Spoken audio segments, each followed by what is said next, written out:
Hey guys, welcome to Shep Talk and my review of Transformers 1. We can transform now! On three, one. Transformers 1 was directed by Josh Cooley and was written by Andrew Barr, Gabriel Ferrari, and Eric Pearson. Transformers 1 stars Chris Hemsworth as Orion Pax, Brian Tyree Henry as D16, Scarlett Johansson as Alita 1, Keegan-Michael Key as B-127, John Hamm as Sentinel Prime, Lawrence Fishburne as Alpha Trion, and Steve Buscemi as Starscream, and I could have listed a lot. This is an ensemble cast, and they have a lot of big-name actors in this movie. But Transformers 1 has a runtime of 1 hour and 44 minutes. Quick synopsis. Before they were the leaders of their factions, Optimus Prime and Megatron were Orion and D16, best friends mining Energon together. But not all friendships are meant to last, and this is the story of how these two close allies became mortal enemies. We could have built the future together. I don't think so. I'll be honest here. When I first saw the trailer for Transformers 1, I wasn't impressed. The voices weren't what I was expecting, the animation style was different, and overall it just didn't sit right with me. As a die-hard G1 Transformers fan, the trailer felt like it wasn't going to honor the series I grew up with. I am mostly familiar with the G1 cartoon and had read some of the comics over the years, so I was not too sure about where this movie was going to go. But as more footage came out, I found myself warming up to it. I still have a few nitpicks, but I am man enough to admit I really enjoyed Transformers 1. Now, is this movie better than the Transformers film that came out in the 1980s? Not quite. That movie was an emotional juggernaut for an entire generation. Optimus Prime's fall left a lasting impact on fans, and many of us still haven't fully recovered. But Transformers 1 comes close. I'd solidly rank it as the second best Transformers movie out there. As I mentioned earlier, I am a huge G1 fan, but I'm not well versed in the lore about the beginning of the war between Optimus and Megatron.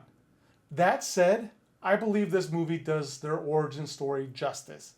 It offers a solid explanation of how these two iconic characters went from best friends to bitter enemies.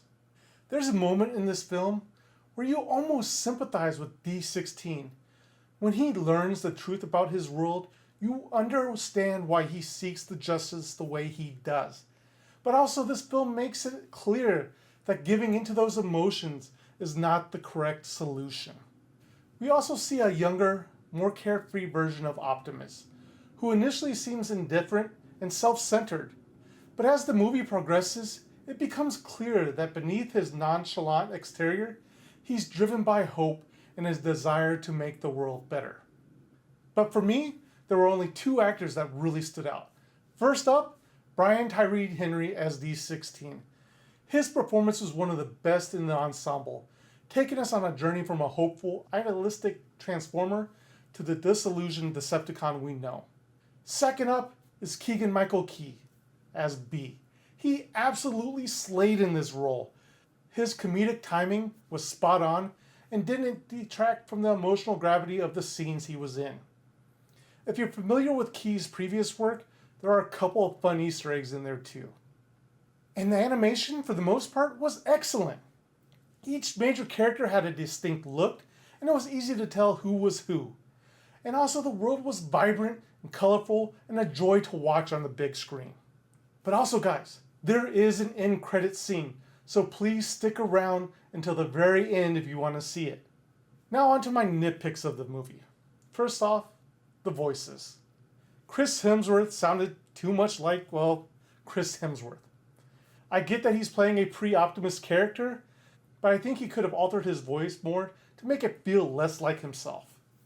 And as for the animation, while most of it was great, there were moments where it felt like the animators took shortcuts. Some scenes lacked the polish of others. Also, the mouths were a bit unsettling for me, especially like D16's. It's probably because these Transformers are so mechanical in every other way, but their mouths look oddly organic. Finally, the humor. While I enjoyed a lot of it, the movie sometimes leaned too heavily into childish, lowbrow jokes. I get that Transformers 1 is aimed at a younger audience, but it didn't need to pander. Much of the humor was solid enough to work for both kids and adults without resorting to those types of gags. Overall, Transformers 1 is a solid addition to the Transformers franchise. Whether you're a longtime fan or new to the series, there's a lot here you're going to enjoy. I am a bit surprised though that it is being released in September, as it feels like a summer blockbuster, perfect for families during the school break. The story is engaging, the comedy had me laughing, and there were truly some iconic moments.